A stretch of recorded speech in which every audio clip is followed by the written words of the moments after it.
hian Delhi Airport dah kan om mek a Block hai cha. Ani kan sen na tur mo ja lampang kan don che pa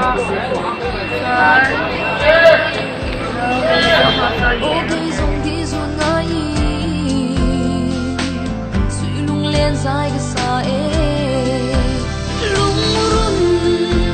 nắng ngài reng reng ya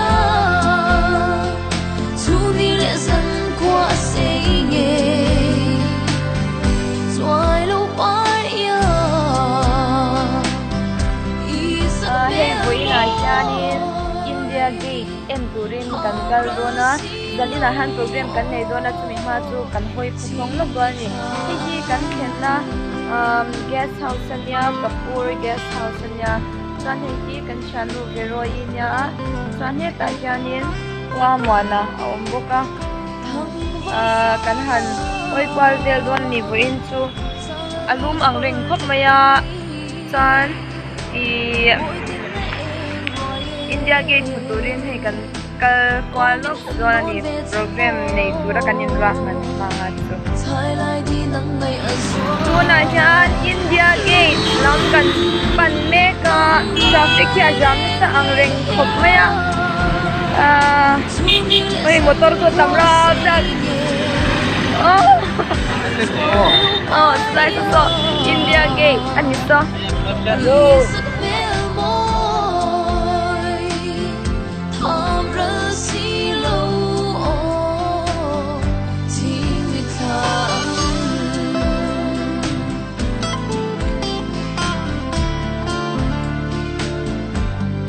perform na turmon kan siya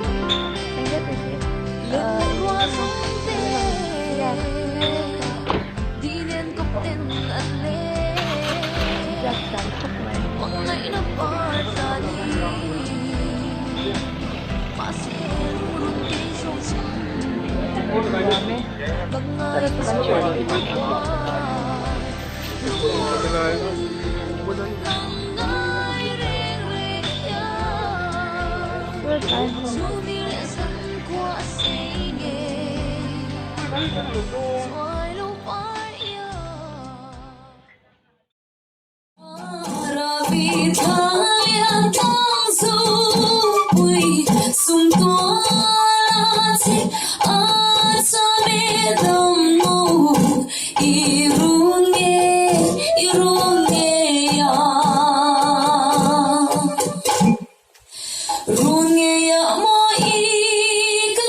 Sanjari India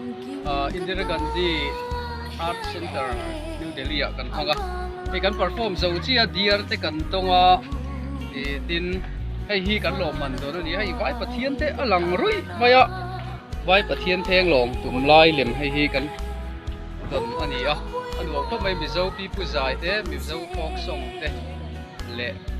tiang rang rang te kha kan play ya anu ko maya audience pon min hut sak khop maya wain hun hi kan tan chun hun thriat reng tla kan ni kan lom khop mai tuna hianin kan perform zo cha hei kan rest cha hi kan khwang bo tu be uzam lawani a etemi hi vero anya zai nya so temi so amwana anya i darbu te atuma chuanin voin kan program chu kan zota ai Delhi mun nuam dewa kan kala chuanin voina kan thil ti bera hi i folk music and instruments le song chu ho zung zung chu i kan perform ta kan zaya chuanin darbu te khwang te saki te khang zung zung te ren khanin kan zaya soundtrack le i tiang keyboard le i thil dang eng instrument dang ho ko kan mang lo ta